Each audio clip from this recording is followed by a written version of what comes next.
Woo! I can barely believe that that is stacked so high. That's crazy. What he's done is he's stuck all little ones out on the side. Boom, boom, boom, boom, boom. He's already stacked that on there. And then one, and then two. This was whole bits of that. Oh gosh, beauty. They're all on a reasonably consistent length compared to some that I do. This is all the stuff. Old flooring that was going rotten out there, and I had some at my father's place, and I'd cut some up, and then decided, well, I got enough. I mean, I had a ridiculous amount, and then yeah, just left the rest there. And of course he said, well, I want to get rid of this, so then he's cut the remains of it, and I said, put it in this wheelbarrow. But then I went and got all that stuff out of the trailer out there, a whole heap of loose stuff. I cut that up and put it in the wheelbarrow, and it filled the wheelbarrow, and basically filled two of these old 5-gallon tins. And I was going to text him and say, just leave it underneath the wheelbarrow or beside it or something like that. And then I thought, no, he's probably not going to do it for another week or two. So by then I probably would have used up most, a fair bit of that anyway. Or I'll tell him next time I see him or whatever, I didn't really think he was going to do it in a phenomenal hurry. And, yeah, well, he did it anyway. But that is an effort in stacking like I've never flaming seen. Look at the way it's all tapered, one in behind the other. It's going to be a lot of house of cards. I'll pull this one out here and the whole lot goes hit the ground, so I'll have to work from the top down. It's, yeah, even then, there's some in potting mix bags. In behind here is often where I got all these random potting mix bags, cat food bags, and stuff like that. And when I gave him some coal to take up to my sister, the bags had all basically gone brittle in the sun, so I had to stuff it into some of those cat food bags. Anyway, just thought I'd show that. I haven't been awake very long here. Still going to make some breakfast. And yeah, just about to put some eggs in the frying pan, and what the hell is on with this? I just flipped it open and this is what happened. Now over here, your standard store-bought eggs are brown. I've got this friggin' gringo sitting in the middle. And it's not just the low levels, like, try and lift this up without smashing a dozen eggs. We've got the flaming gringo sitting in the middle here. That's the way I opened it, just straight up like that. I couldn't believe it. Reminds me of someone else's egg videos.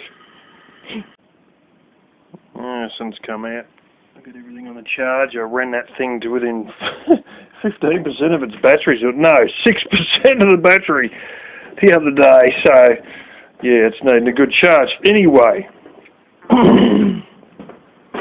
this is sort of a little bit full, but as it boils, it'll all go down. I've still got more sitting in the bathroom basin there. I'm just trying to wash a bit of the potting mix out of it and sort of separate the leaves so they're not still in a clump, but sort of individual more so. And what am I doing? I should be putting it over here. Light it up and whack it on the stove. A lot of this is the small stuff. What ended up happening was I had ones that weren't growing, as I was showing you guys. And long story short, basically, about 2 weeks ago, those ones that weren't growing had totally green leaves, and now it's about 1/3 yellow leaves, 2/3 green leaves. So all the outer leaves are going yellow and dying off anyway. So if I had picked them when it was obvious they weren't going to grow any further, I would have been alright, but no, I was hoping that they might get going with a chance, but I don't know, it's just too late in the season or whatever, and it just wasn't going to happen. They just physically weren't going to grow big. I mean, it wasn't really too late in the season per se, because I had other ones that I planted around the same time, or only, 2 or 3 weeks before, and they just, they might have been a little bit late in the season, but they just continued to grow. These things, got to flipping, the full span of the plant have only been 3 inches and then just sat there like that for about the last 2 months. I mean, what is on with that when a plant doesn't grow for 2 months? It's probably that it's just not fertilised, so then I try to fertilise them, and then since then they've done nothing anyway. Anyway, long story short, they're now in the pot, and I've got to go out and pluck out another, half a dozen more, and continue to wash those. I try to fill that pot as good as I could. I only had this little container that tomatoes come in. I use the other one for blasted cat food. That's all I got at the moment sitting in there, but that's because I've ridiculously overfilled that pot. But anyway, you see all the dirt in the bottom and that. It's actually potting mix in the bottom. But anyways, I'm going to go get those last half dozen. And that spinach beet too, I might just as well get that spinach beet and give that the go over too. And then there's a whole bunch of the ones that were the early ones that survived for quite a long time. Hang on. Oh, just knocked off me blasted toothbrush here. And those spinach beet ones that survived for a long time are the other spinach that survived for quite a long time, and I've had previous harvests on. They're still quite big, and I'm going to pick those as well. Might as well walk her out and just... So all the ones that weren't doing anything, I'm trying to cook up those today. And the other ones that... I've got a feeling they're likely to be a bit sour, but the other ones that went very big, that have had successive harvests and stuff and have reached a decent size, I'm probably going to chop these up and throw them in a certain freezer. These ones are a little bit more yellow than the rest. They might have been slightly over-fertilised, but they're still good, they're still big, as is these other pots here, and they're all still green. So anyway, I'll probably have to bag these up because there'll be a fair bit there, but I want to try and just cook up all these smaller ones on top of there.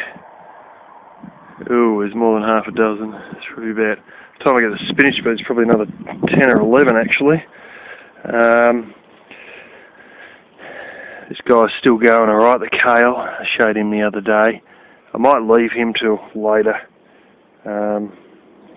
There's just so much spinach, it's just sort of a bit ridiculous, and I want to try and slam down on that spinach. What I may do, this is the thing, I keep buying bloody greens. I've got a frickin' wombok in there that I bought the other day, and it wasn't a discount one either. And I was like, why did you do this, It just had to force a habit. I try and force myself to eat greens, so I keep buying greens, and then I got greens all over the blasted place that don't get eaten. So I might not put those big ones in the freezer, but in fact just put them in the solar-powered fridge in here, and have a go at trying to eat them over the successive period of days, because that wombok can sit in there for... They're pretty good at not going rotten, the wombok, so they can sit in there for another 2 weeks, I reckon.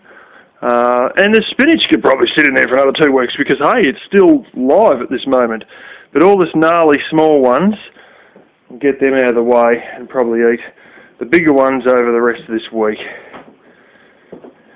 And like another example, this was on the cheapest is bok choy. Sure it was on the cheap. I cut the leaves off it there.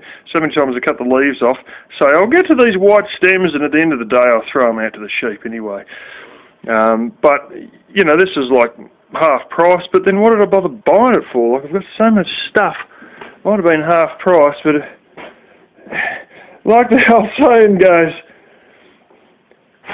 is it half price if you never even bloody needed it? Like, is it, no, the saying's, is it a bargain if you never needed it in the first place? You know, and that might have been half price, but did I really need to pick it up? Anyway, I shall fire up this stove and we shall continue on our little trimming mission. I've got the box cutters in the front pocket there.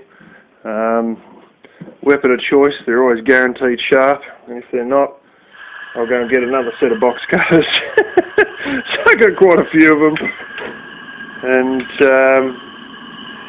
yeah, on we go. Alrighty, this phone screen's getting pretty scratched up, but it doesn't matter. By April next year I probably won't be using it anyway. Anyway, here's all the bigger and better stuff. Spinach. Couldn't be stuffed to wash it. The fact is the potting mix always goes to the bottom anyway. And the fact is it's only just a bit of bark. I should turn on the lantern here, show you what I've been doing with this stove, by the way. Look, it's a clean bottom of the stove. That was fucking atrocious before. I mean, it was spattered shit through there, hunks of food that fell out of the frying pan, like when I flip eggs and that. Sometimes you lose a cherry tomato down there. I usually try and pluck those out, but other bits of stuff were in there. I originally bought one of these. This is not a normal stove. This is what's known as a high pressure stove, as opposed to your standardised low pressure stoves, which dominate 97% of the market, which have a regulator. So this one runs without a regulator, and how it does that is to have finer jets in it.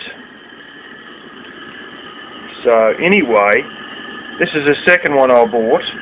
That there has just been replaced out of the first one. Now they do have a bit of a disadvantage where they sort of flare up. Just checking my jets there. Venturi holes that you can see there. They do have a bit of a problem where, and it's been doing this lately, where you have a hot day and you have a cool night, it'll flare up when you start it up. And it'll keep sort of flaring up on and off for 2 minutes or something like that, and then it sort of clears itself up. I don't know if it's what exactly it is. It's just the way it sort of works when you have weather like that. Down there is the original one I bought and thought it had issues, so I gave up on it and went and bought another one, only to find out that that's just the way it goes with these things. Well, of course, it's an identical model and the parts are completely interchangeable. And what has happened over time, I'm not going to open up the other one and show you, but you have stuff overflow, particularly when I boil noodles and you walk outside for a second and they end up, you know, you plonk it in, it's all cold, you crank it up pretty high, and then you walk out to do the washing and the damn stuff overflows, and you get all the oil and that comes with the noodles, and it, you know, overflows and pours into the little fine holes that you can see there. So anyway, when it does that enough times, and when you have other bits of food and oil off frying pans and who knows what, particularly just stuff overflowing, getting into those jets, it dries in there and it blocks them up. Now the one on the right side was so bad that I used to use the burner on the left side. And then one day I thought, stuff it, they were both pretty bad, so I thought, now what's going to happen if I just go and get the burners out of the old one down here and change it over? You know, it's just your mixer and your burner piece. And all it is a single screw that comes through from the bottom. And so I changed it over and bada bing. Perfect, beautiful, clear burning all the way around, not like a circle and it's burning in 3 parts, individual parts, a bit here, a bit there, and a bit somewhere else, because of all the blockages caused by shit overflowing in the other parts, which was what was happening. And of course the right one was completely stuffed, and so I replaced that and it was burning beautifully, but I didn't replace the left one because it was still pretty good, not terrible, not great either. And this morning I thought, stuff it, I'm going to change over the left one. See, the original one cost me $35, this one a couple of months later cost me $40. And basically, yeah, they're not very expensive. And, you know, the fact is that why keep trying to go ahead with something that's stuffed up if you got the parts that are in as new condition? And I mean, seriously, like if you look at that, I mean, it's like it's just never been used, you know.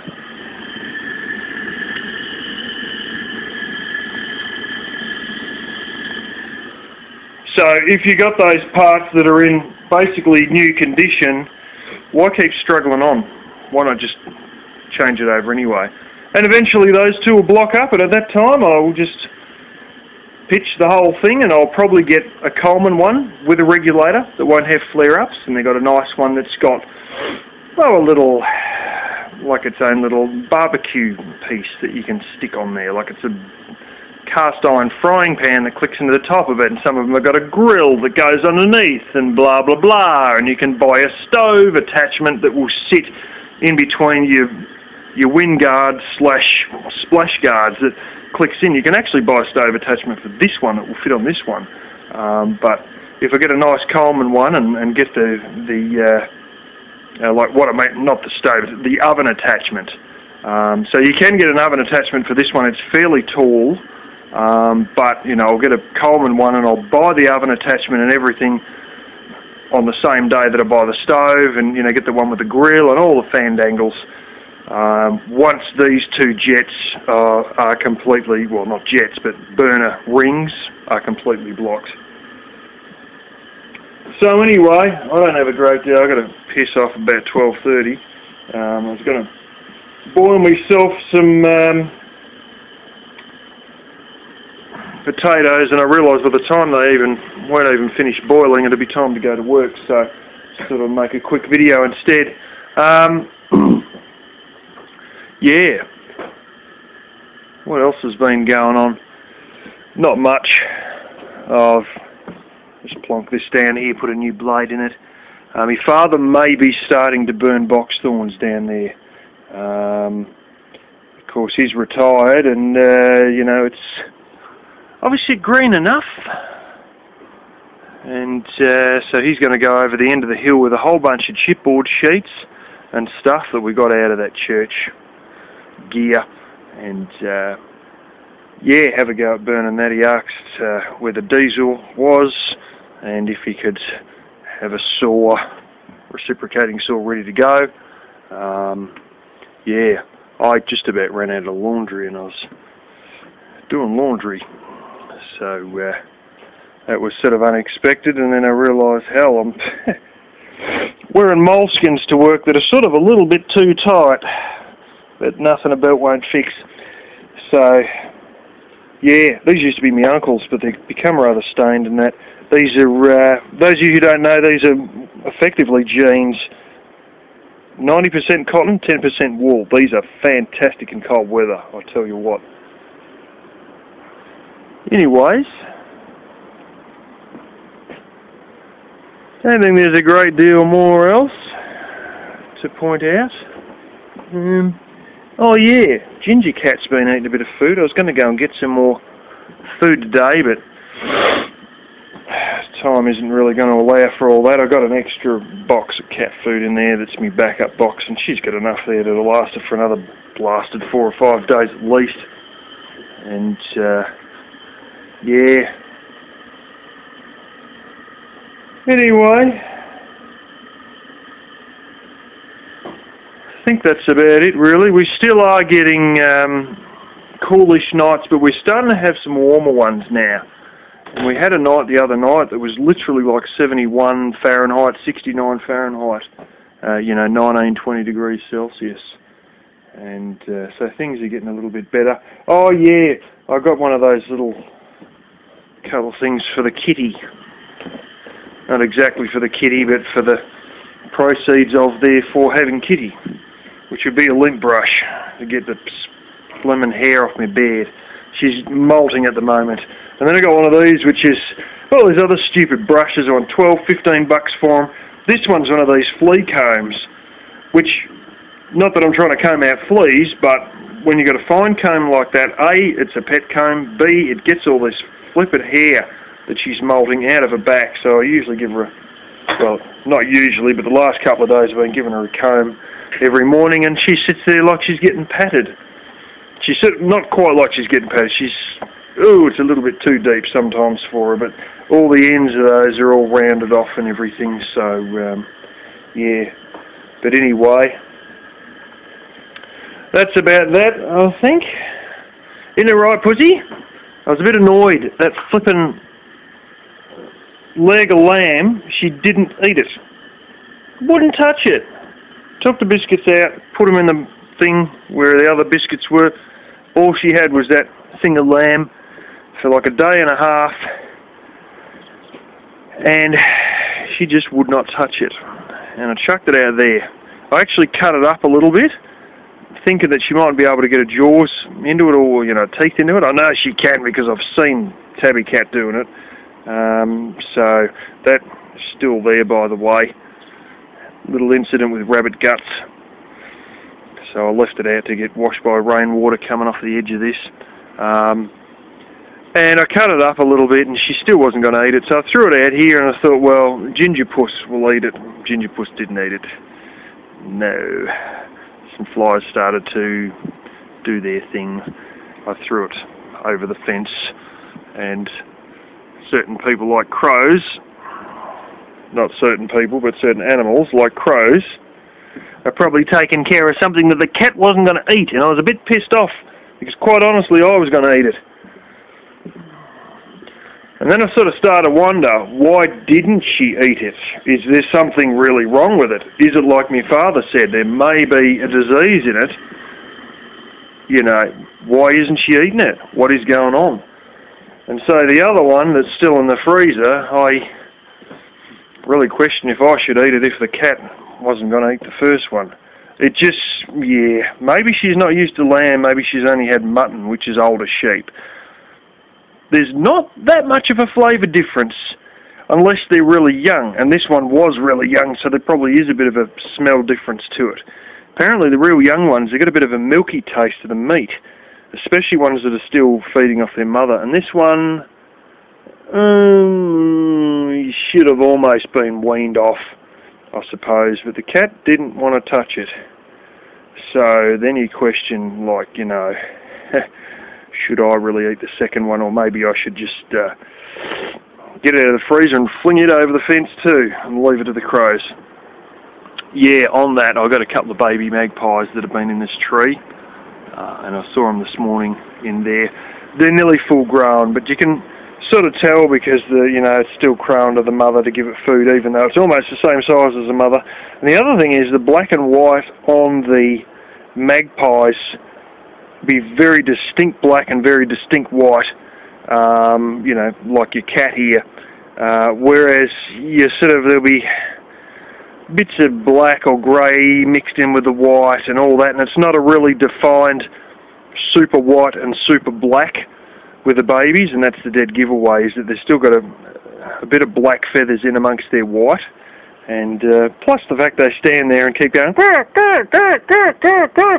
a million bloody times in a row, expecting to be fed. And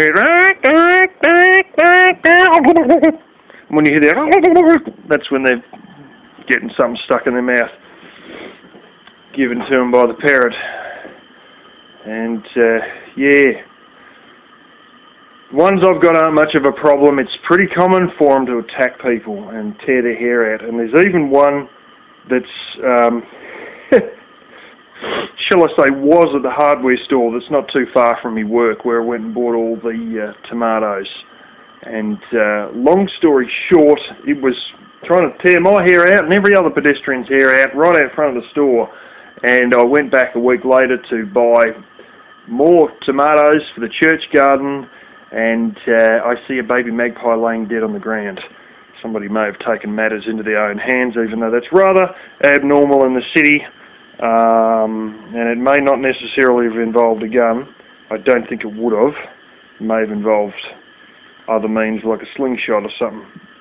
But anyway, mine ain't that much of a problem at all. They're not a problem at all. Because if they piss people off, certain other entities have been known to climb up a tree at 10 o'clock at night and grab them from behind while being... how high was it, buddy? It was more than 20 foot up in a tree, wasn't it, hey? It was about bloody 23 plus foot up in a tree. Someone grabbed one from behind and took care of it and then brought it into the veranda. Didn't you, hey, you flaming daredevil? It's unbelievable because they'll attack cats too, swoop cats. And that may have been what did happen, and somebody was getting their vengeance. But I've never seen them attack me cat. I only see those annoying little willy wagtails attack the cat, and Tabby Cat took care of one of those that was pestering him and Black Kitty here for probably the better part of 9 months, and it didn't end very good for said little birdie, did it? Anyway.